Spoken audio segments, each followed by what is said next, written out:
Just wanted to talk, that's all. How's it going, everybody? Welcome back. Welcome back. It is hard to believe that we have reached the final week of the regular season, and this has got a chance to be an extremely crazy week. We've got a couple of teams that are on the verge of just astonishing collapses. The Detroit Tigers, who looked like the best team in baseball for a while. And the Mets, which, too fucking bad. You can't win! The Mets taking on water.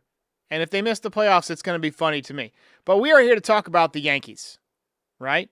The big brother, always and forever in New York City. The Yankees don't necessarily control their own destiny, but they have 6 games left against pretty bad teams. And if they go 6-0, and the Blue Jays go 3-3, play 500 balls, pretty simple, the Yankees will complete the comeback and be American League Eastern Division champions. And we got some calls about that. I don't expect it to happen. I think it's unlikely. First of all, I expect Aaron Boone to probably put out some punt lineups this week, no question about it, as he tries to value rest over potentially winning the East.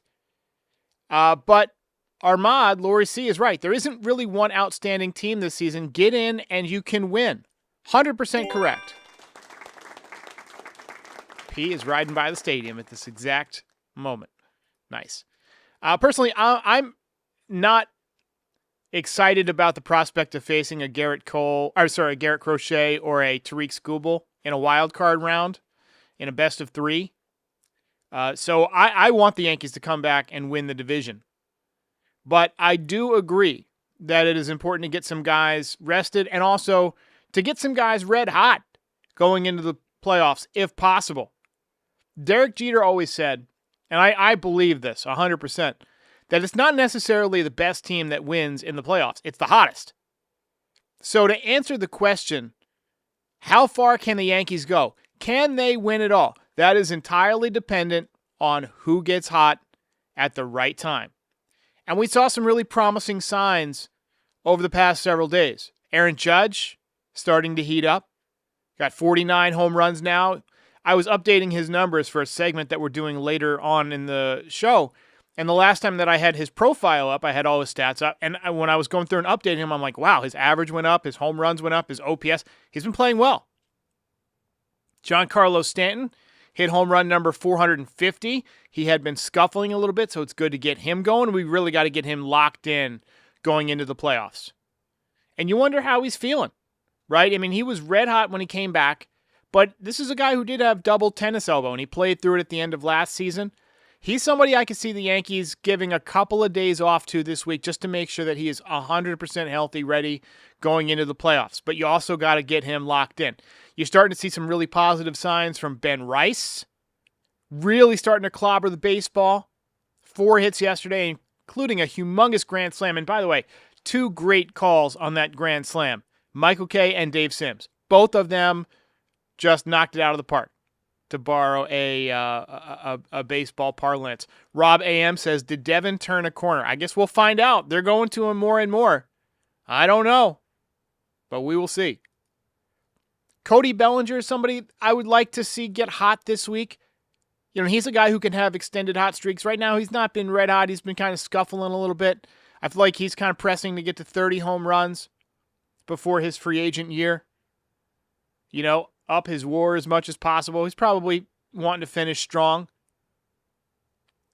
But he's a difference maker when he's red hot. And I like him in a playoff game in a big spot because he's good at avoiding the strikeout, right? He'll put the ball in play. How many times over the last couple of years have we needed that big run in the playoffs if only the guy could just put it in play and we end up striking out?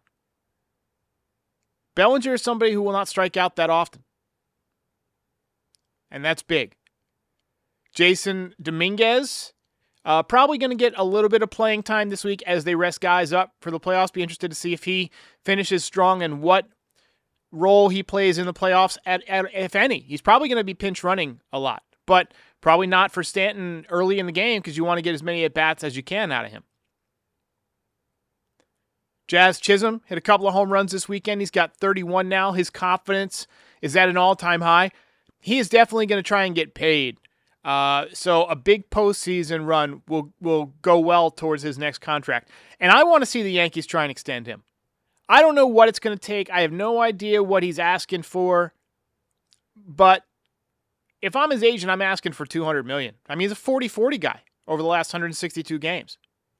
Be interested to see how high the Yankees are willing to go. They do have some money coming off the books. You got Stanton coming off the books in a couple of years. Even Garrett Cole's only got 4 years left. I could see the Yankees backloading a contract maybe and signing Jazz Chisholm to a 7-8 year deal. I could see that. And he's also a guy that talked a lot of smack last October. He talked the talk, but he didn't necessarily walk the walk. I want to see him make up for that this year. Have a big October. But be nice to see him heat up going into October. As far as the pitching goes, that's the number one reason you win or lose in the playoffs, 100%. Carlos Rodon and Max Fried have both been throwing the ball well. They've both been pitching well. No question about it. And there's no question about Luis Gil's stuff. Just 2 starts ago, 6 shutout innings, or 6 no-hit innings against the Red Sox. The question is whether or not he can put the ball where he wants to enough in the playoffs. Right? If you get into a big spot in the postseason and you're walking guys, the crowd gets either antsy in your home ballpark or they go nuts in a visiting ballpark. And then that's when the big hit happens or the big error or whatever, when the crowd starts to get ruckus. You really got to get a way to get this guy throwing more strikes, and ASAP. If I'm Garrett Cole, since I can't pitch in this postseason, that's going to be my contribution to this playoffs. Work with Luis Gil on the side daily. To me, Cam Schlittler could play a big role. I mean, he throws strikes. He's got a 100-mile-an-hour fastball. That plays in October. He's healthy. How will he respond to the big lights in October? Will he even get a chance? He doesn't seem like a guy who's going to be phased. He's got poise, for sure. Ice cold killer. I was on Foul Territory before the trade deadline, and they asked me what I would focus on for the Yankees to make a deep run in the playoffs if I were Brian Cashman. And I said the bullpen. The bullpen. And that's pretty much what he did. Camilo Duvall, David Bednar, Jake Bird, who already got demoted to AAA and has been terrible. Devin Williams was unreliable for most of the season, but he has been better lately. I still have premonitions about him folding in a huge spot in the postseason, but hey, we're at the point where the bullpen has struggled so much and so often that there's no doubt they're going to have to go to him in a big spot. There is no doubt whatsoever it's going to happen. And it worries me. But maybe he'll surprise us and come through. 2 big question marks are the bullpen and whether or not the Yankees can play fundamental baseball. If you get to a tie game and go to extra innings, can you get that run across in the top of the 10th or the top of the 11th? Can you get that run in so that you're not facing a do or die? There is no Manfred runner in the postseason, so we don't have to deal with that nonsense. But can you manufacture a run? Maybe their home run or nothing tendency or their ability to hit home runs in bunches gives them advantages in the playoffs because, teams won't be able to get that cheap run in, right? You're going to have to beat the Yankees, and they can drop a home run on you at any time in the playoffs. And especially as the bullpen gets thinned out later and later, you get into the game. 14th, 15th inning, I can see the Yankees having big innings like they did against Baltimore yesterday. Will you be able to get a bunt down when you need to? They have struggled with that this year. Either way, these next 10 to 30 days are going to be extremely exciting. Lori C says, can you please not kick the ball around the infield? And we got a few comments here. Rob Am says, the lefties, Jazz, Belly, Rice, Grisham, all made up for Soto. You're absolutely right. Absolutely. And Grisham, a guy who stepped up and had a monster season. 33 home runs or something right now.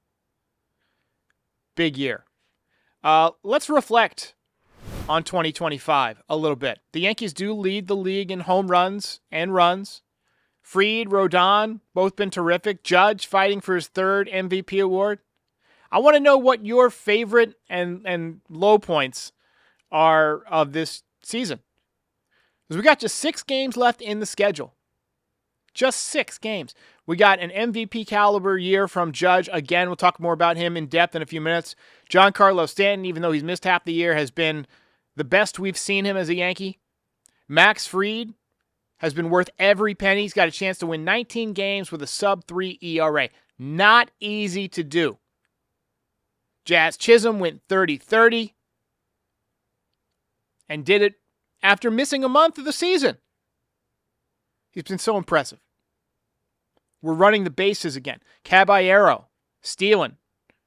Even Judge has been stealing bags. Dominguez gets on bases. He's trouble.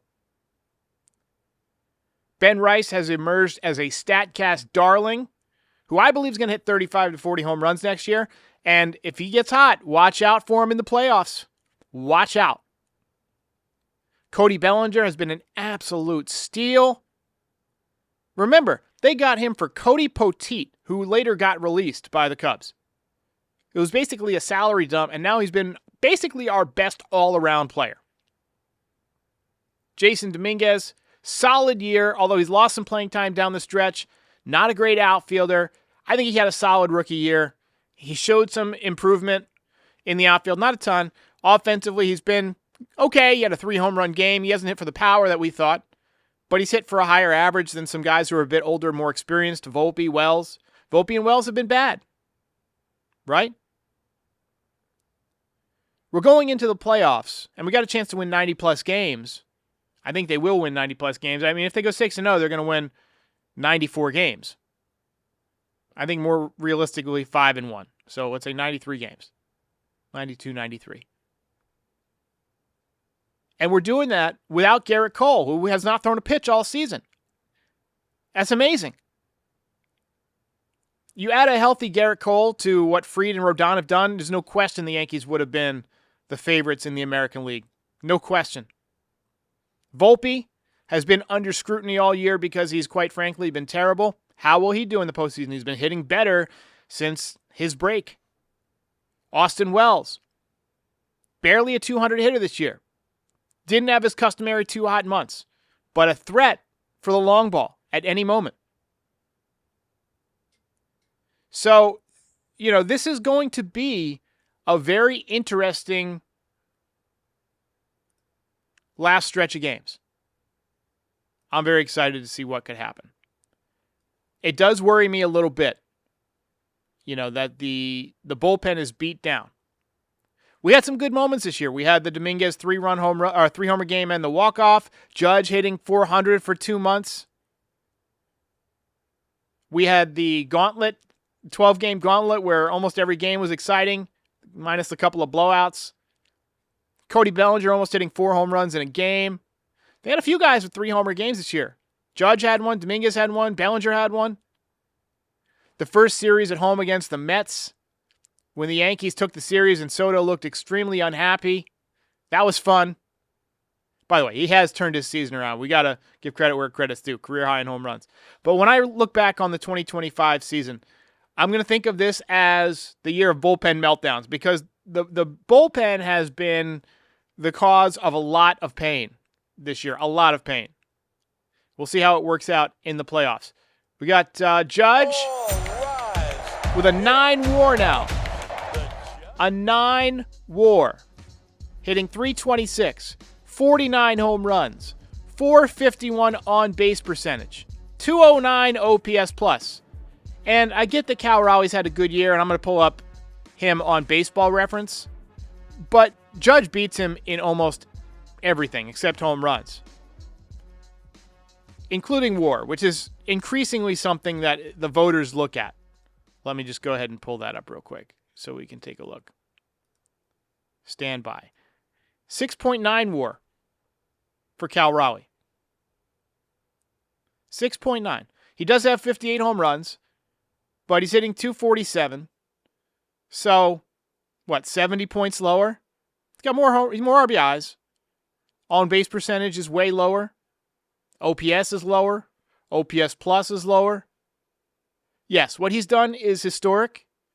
He's probably going to hit 60 home runs as a catcher. But to me, the clear-cut MVP, and it might not be unanimous this year, But the clear-cut MVP in terms of the numbers is Aaron Judge. Without Aaron Judge, Yankees don't make the playoffs. Forget having a shot at the division. And probably the same can be said for Cal Raleigh. But, I mean, those numbers are ridiculous. 326 for this guy. Remember when he came up when we were saying if he could just hit 230, 240, yada, yada, yada? He's turned himself into a legitimate, amazing hitter. John says, only if Judge could hit in the playoffs. Well, we're going to see. We're going to find out this year. No excuses. He's looked better. He's looked healthy over the last week or so. He's rounding into form. We'll see if they pitch to him. We'll see if they challenge him in the playoffs. But he's got that cloud hanging over him for his career, unfortunately. He's got a chance this year. And I have a feeling no matter what he does, if the Yankees don't win the World Series on his back, people are still going to give him a hard time. He might hit 5 home runs in a 3-game series that the Yankees get swept. And people are going to be like, Judge sucks. He's the reason they lost over there. That's what they're going to say. And it would be an idiotic take. But Judge is probably going to win the MVP. We'll see how it shakes out in the playoffs. It's just a reaction. A couple of voicemails here. Here's Josh. Hey, Derek. This is Josh from Connecticut. And call me crazy, but I think the Yankees have a very good shot to still win the division. I am not giving up yet. If we go 6-0 over the next 6 games and the Red Sox go 3-3, we win. If we go 5-1 and the Blue Jays go 2-4, we win. And I think that's a very realistic possibility because they're playing the Red Sox, and the Red Sox are going to be clawing tooth and nail to just make the playoffs. And the Rays are their final series, and the Rays took 2 out of 4 against them in Tampa. I think it's very possible the Blue Jays do not win both of those series, and if the Yankees continue to win, the division is theirs, baby. Yeah, it's going to be a fun week. Let's hope the Yankees just don't punt against the White Sox or something. Just 2 games back, but it's really 3 because you win the division by a game over the Blue Jays. Like I said, 6-0. Blue Jays go 3-3. I think that's reasonable. I think that's the Yankees' best chance. They went out. I mean, I can see the Blue Jays losing 3 games. We'll see. Here's Eric from Baltimore. Hey, Derek. Great show. I love your show. Appreciate Wish it was longer. Hey, this is Eric from Baltimore. Loved the weekend of baseball here. Listen, you got to have the belt go to the actual winner. You got to give that belt to the winner. What do you think about that? Actually physically give a belt to a physical winner at the end of the season. Okay, so first of all, there is an actual belt, and it's circulated throughout the clubhouse, and that's where this came from, this idea of giving out the belt each game.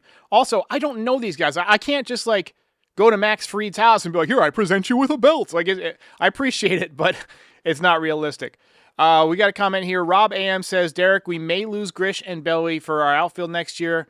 Will be Martian, Jones, and Judge. I'm not sold on Jones with his 37% strikeout rate in AAA. I wouldn't guarantee him a spot. I do think that the Martian and Judge will be there, but I think that one of Grisham or Bellinger will be back. I suspect it will be Cody Bellinger. There's a chance they bring back both and then deal Jones.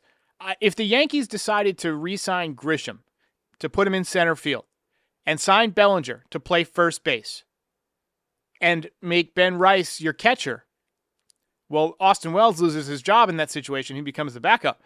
But you're adding, 2 power bats that are combining for 60-plus home runs this year back into your lineup for next year. That's a lot of heavy lifting. And losing that would be difficult. So I'd have no problem with that. And then if that scenario occurs, then you trade Jones and you try and get some pitching for him. Here's a quick word from DraftKings, and we'll be back to wrap it up. 1 week to go. Your season, your shot. The NFL season is rolling, and every touchdown can bring you closer to a payout with DraftKings Sportsbook, an official sports betting partner of the NFL. Download the DraftKings Sportsbook app and use code FOUL. That's code FOUL to get $200 in bonus bets instantly when you place your first $5 bet. Plus over $200 off NFL Sunday Ticket from YouTube and YouTube TV in partnership with DraftKings. The crown is yours. Gambling problem? Call 1-800-GAMBLER. In New York, call 877-8-HOPE-NY or text HOPE-NY 467-369. In Connecticut, help is is available for problem gambling. Call 888-789-7777 or visit ccpg.org. Please play responsibly. On behalf of Boot Hill Casino and Resort in Kansas, fees may apply in Illinois. 21 and over. Age and eligibility varies by jurisdiction. Void in Ontario. Bonus bets expire 7 days after issuance. See sportsbook.draftkings.com/promos. NFL Sunday ticket offer for new subscribers only and auto renews until canceled. Digital games and commercial use excluded. Restrictions apply. Additional NFL Sunday ticket terms at youtube.com/go/NFL Sunday ticket/terms. Limited time offer. All right. So we got a couple of comments here from throughout the show. Rob AM says, Judge lost 100 potential home runs from 2018 to 2020 due to injuries and COVID. You're 100% right. I mean, how many does he have for his career now? 300 and some odd home runs? I'm going to find out. I know he just passed, I think he's got 363 or something like that. 364. Yeah, so I mean, he'd be pushing close to 500. He'd probably be getting to 500 next year as a 34-year-old, which would be just absurd. Zachary Bass says, look forward to more Stanton in October. 100%, me too.